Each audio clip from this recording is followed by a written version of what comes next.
बुद्ध कहते हैं, जो जन्मा है उसकी मृत्यु निश्चित है और यही प्रकृति का नियम है।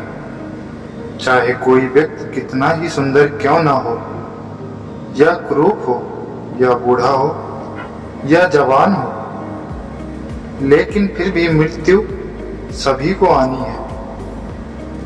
बुद्ध कहते हैं, ये संसार जिसे हम यथार्थ मानते हैं, यह दुख और पीड़ा का क्षणभंगुर खेल है। इसीलिए जो जन्मा है उसकी मृत्यु निश्चित है। दोस्तों, इसी मृत्यु और जन्म के बारे में बुद्ध की यह कहानी बहुत ही अच्छी और आनंददायक है, जिससे आपको बहुत कुछ सीखने को मिलेगा। तो कहानी में अंत तक बने रहिए। और अगर हमारे चैनल पर आप नए हैं तो चैनल को जरूर सब्सक्राइब कर लीजिए।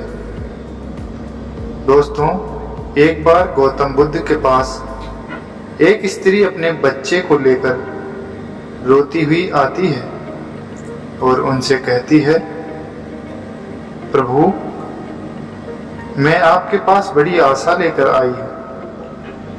मैं जानती हूँ कि आपके लिए सब कुछ संभव है और आप परम ज्ञानी हैं। इसीलिए कृपया मेरे मृत बच्चे को जीवित कर दीजिए। मैं आपका यह उपकार कभी नहीं भूलूंगी।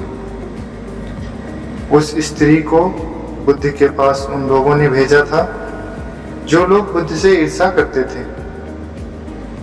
उनका उद्देश्य यह था कि बुद्ध सभी की नजरों में गिर जाएं।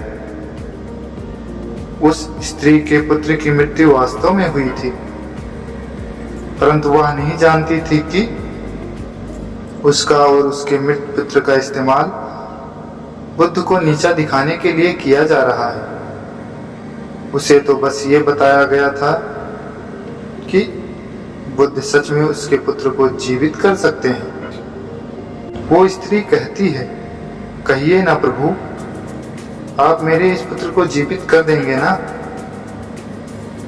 वहां उपस्थित सभी लोग बुद्ध के उत्तर का इंतजार कर रहे होते हैं।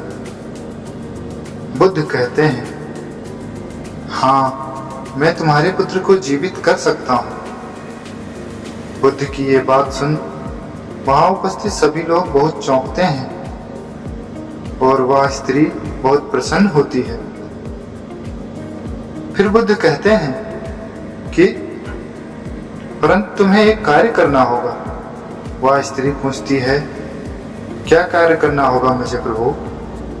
बुद्ध कहते हैं, तुम्हें एक मुट्ठी सरसों के दाने लाने होंगे। वो स्त्री कहती है, मैं अभी लेकर आती हूँ प्रभु। बुद्ध कहते हैं, परंतु ध्यान रहे कि दाने ऐसे घर से लाने हैं जिस घर में कभी किसी की भी मृत्यु ना हुई हो। वह स्त्री उसी क्षण सरसों के दाने लेने के लिए अपने गांव में चली जाती है। वह अपने गांव के हर घर में जाकर पूछती है। उसे सरसों के दाने तो हर घर से मिलते हैं, परंतु उसे ऐसा कोई घर नहीं मिलता जिसमें आज तक कभी किसी की भी मृत्यु ना हुई हो। फिर वह स्त्री समझ जाती है कि मृत्यु जीवन का एक ऐसा सत्य है जिसे कोई नहीं बदल सकता। वह स्त्री बुद्ध के पास जाती है और कहती है, मैं इस बात को कहीं ना कहीं जानती तो थी, परंतु स्वीकारना नहीं चाहती थी। आपने बिना कुछ कहे ही मुझे इस सत्य से अवगत करा दिया। दोस्तों, इस कहानी से आपको क्या सीख मिली, कमेंट में ज़रूर बताइए और कहानी कैसी लगी ये भी ज़रूर बताइए। धन्यवाद।